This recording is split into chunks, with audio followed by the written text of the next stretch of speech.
Salam Azərbaycan xalqı, xoş gördüm hər birinizi. Əvvəla mən ilk öncədən şəhid analarını, atalarını, bacı və qardaşlarını hər birini salamlayıram. Bu günləri mən Bakı şəhəri, Səbəri rayonu 20-ci sahədəyəm.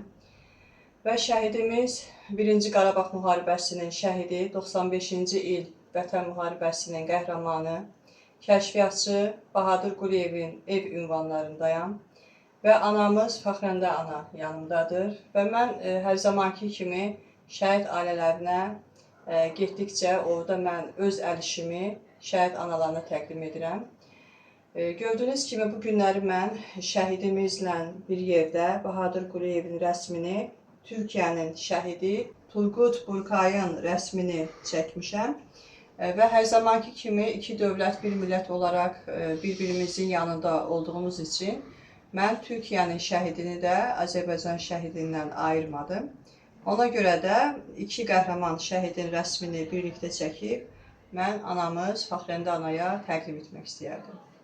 Buyurun ana. Sağ ol kızım. Allah urzumu yetsin. Belə ki, öz civinlə, öz əliyin əməyinlə şəhidlərə bacı olmusan, çox sağ ol, xoşbaxt ol. Allah balalarını saxlasın, iman yəhsi ol. Allah urzumu yetsin. Şəhidlərin Allahı qoymayacaq səni ac qalasan. Həmişə urzumu Allah Teala başından ağzı şahat etsin. Xoşbaxt ol kızım, sağ ol. İman yəhsi ol. Çox sağ ol, Allah razı olsun.